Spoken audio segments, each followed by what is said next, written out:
Bonsoir, mesdames et messieurs, merci d'être venus aussi nombreux.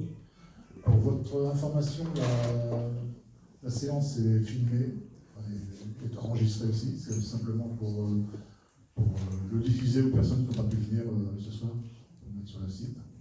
C'est la présentation de notre projet.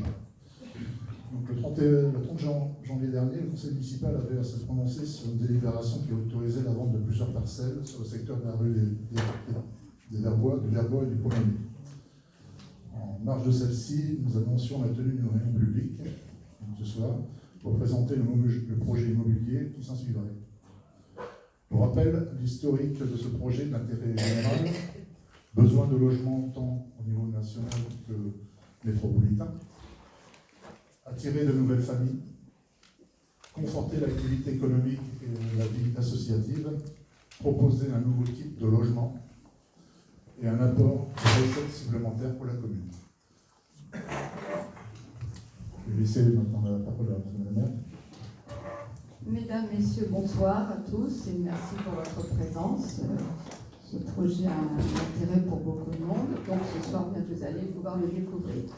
Donc, nous avons passé une délibération fin janvier qui a été approuvée et depuis qui alimente toutes sortes de rumeurs qui vont d'interrogations légitimes, notamment pour les riverains les plus proches, à de fausses informations diffusées pour décrédibiliser l'action municipale.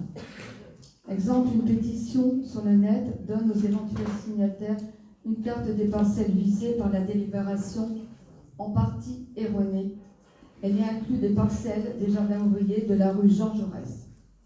Autre fausse information, ces ventes ne financeront nullement la construction de la nouvelle école. J'insiste là-dessus, on pourra revenir, mais ça ne sert pas pour le financement de la nouvelle école. Donc ce soir, nous sommes réunis pour vous présenter ce projet, entendre vos craintes et tenter d'y répondre. Nous ne nous prononcerons pas ici sur les actions en contentieux qui pourraient être menées par certains citoyens s'ils le jugent utile. Nous vous demandons donc de suivre la présentation du projet par le promoteur que nous avons retenu, Créer Promotion. À l'issue de cette présentation, vous pourrez poser vos questions. Merci pour votre écoute.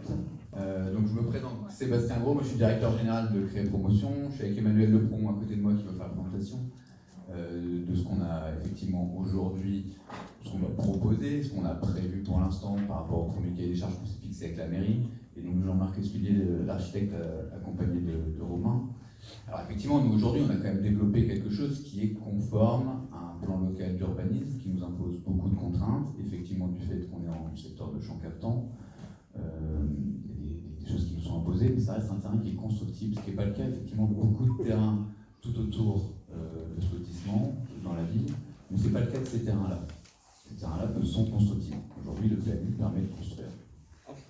Après, effectivement, de toute façon, on peut en discuter autant que vous voulez.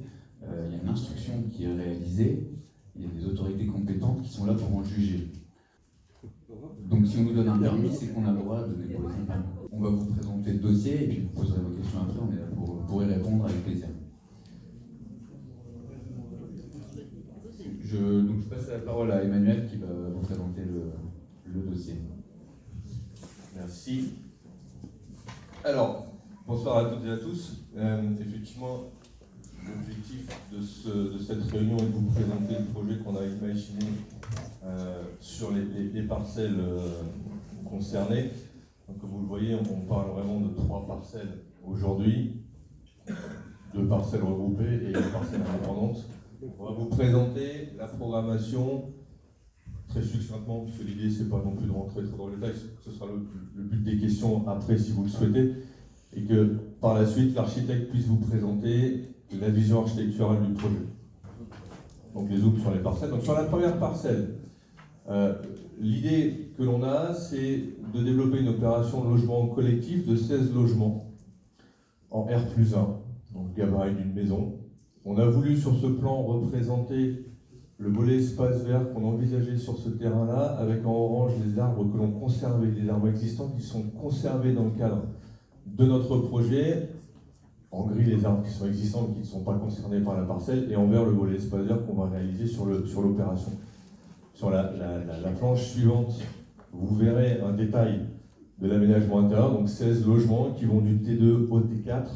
L'idée étant de pouvoir compléter, moderniser le parcours résidentiel sur la commune d'Ouplain. Là, vous voyez sur cette coupe-là le gabarit par rapport aux avoisinants. Donc on reste sur une forme qui est totalement conforme à ce qu'il y a autour, et on a voulu aussi vous montrer que par rapport aux espaces verts existants, on s'intégrait parfaitement dans ce cadre-là. Donc ça, c'est une image avant-projet de ce qu'on imagine aujourd'hui sur ce terrain-là. Sur les parcelles suivantes, on est parti là sur une programmation et une proposition différente, parce que dans les discussions qu'on a pu avoir avec la ville et avec la MEL a souhaité qu'on puisse réfléchir à des formes nouvelles d'habiter, des formes nouvelles d'habitation. Donc je passe rapidement sur la maison, parce que c'est une maison, donc vous savez tous ce que c'est.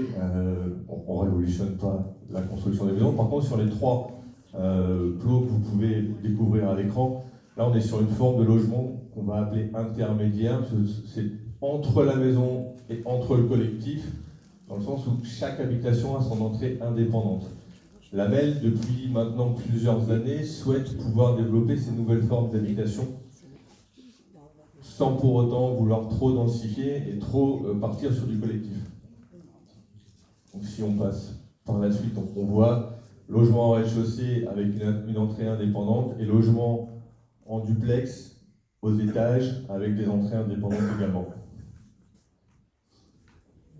Avec un gabarit, encore une fois, qui s'intègre dans l'environnement existant. Pareil que sur le plan masse précédent, vous avez en orange des arbres qui sont conservés, en vert des arbres qu'on va planter. Environ une 50aine de sujets qui sont plantés sur ce terrain-là. Voilà.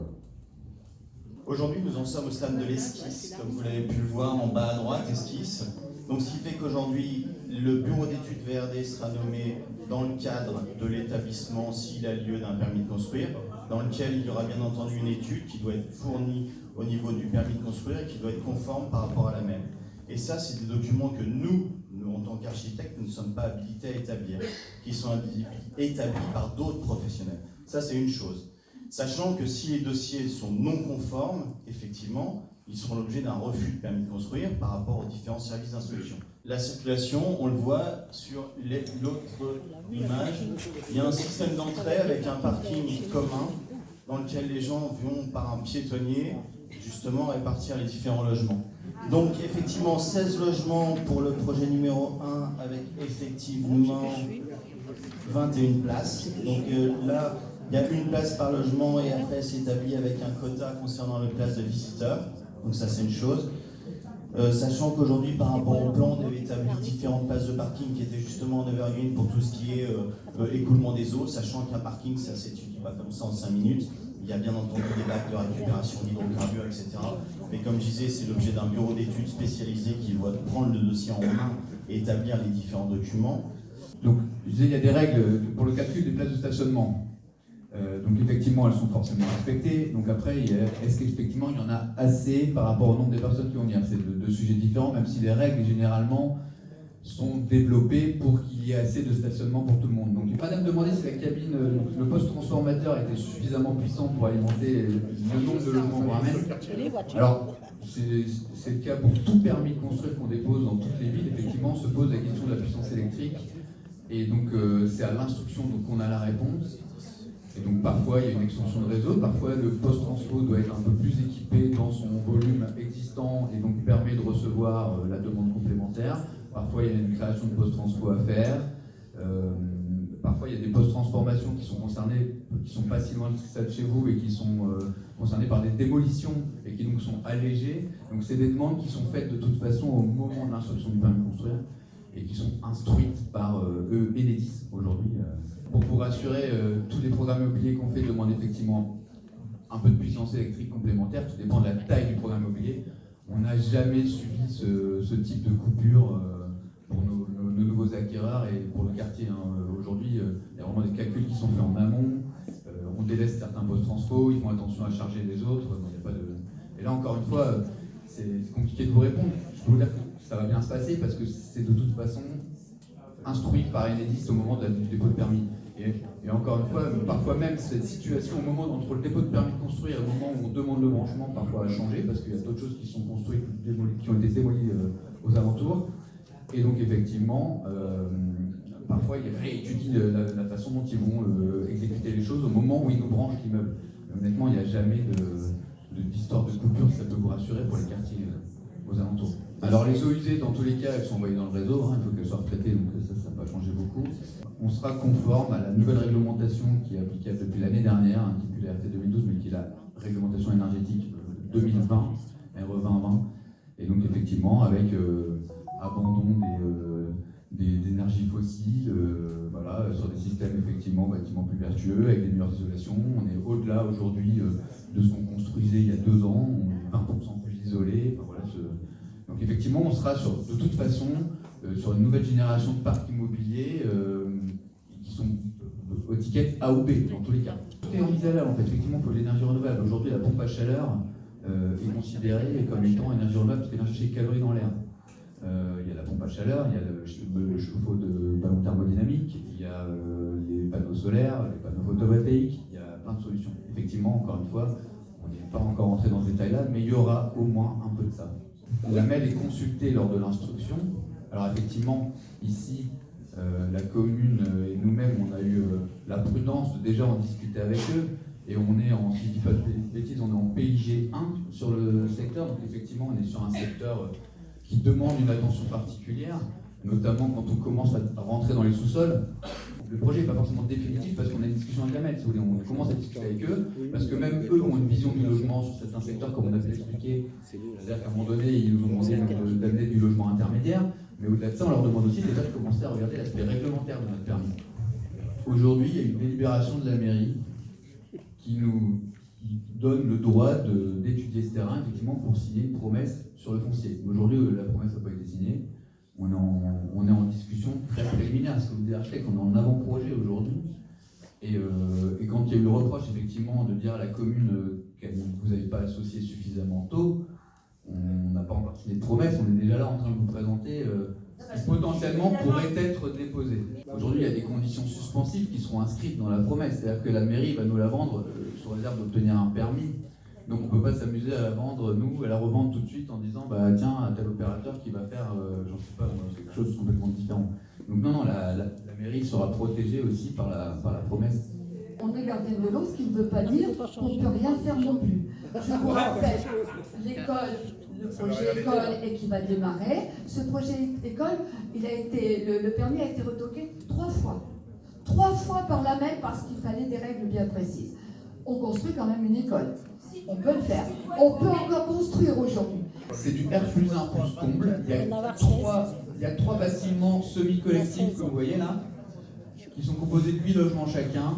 Au rez-de-chaussée, vous avez des T2 avec un jardin, et au premier étage avec les combles, vous avez des T3 duplex. Les terrasses ont été exposées sur les pignons pour éviter de donner des vues vers les jardins au nord et au sud de la parcelle.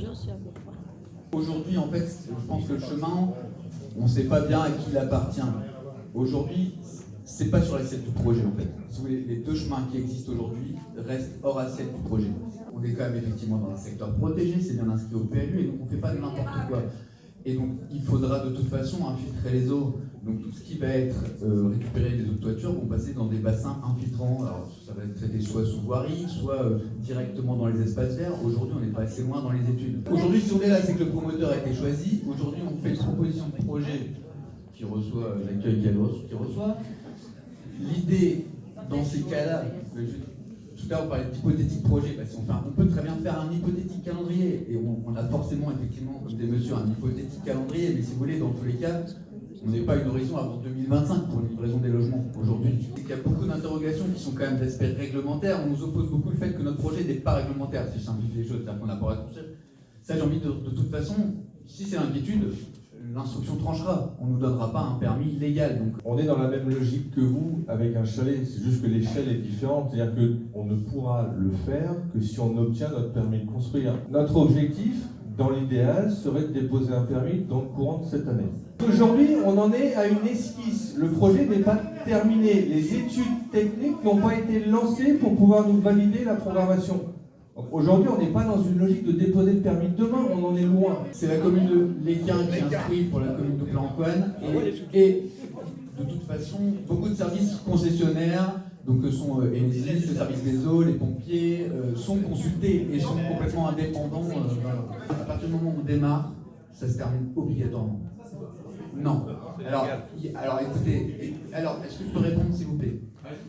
Il fut un temps, les promoteurs pouvaient délivrer à leurs acquéreurs des garanties intrinsèques d'achèvement, c'est-à-dire que sur leurs fonds propres, elles garantissaient de finir les immeubles. Aujourd'hui, c'est interdit.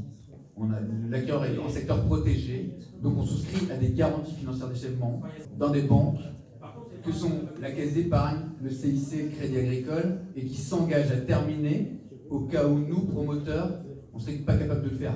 Il y a une partie de fonds propres forcément, mais si vous voulez, non mais le mécanisme de la vente en VFA c'est plus complexe que ça. C'est-à-dire qu'on fait des appels de fonds auprès de nos acquéreurs et c'est ça qui finance la construction. Une partie de nos fonds propres en plus et un crédit qui est en fait donné par la banque. Donc là, on cumule tout ça et à la fin on construit l'immeuble. C'est une toute petite partie d'emprunt.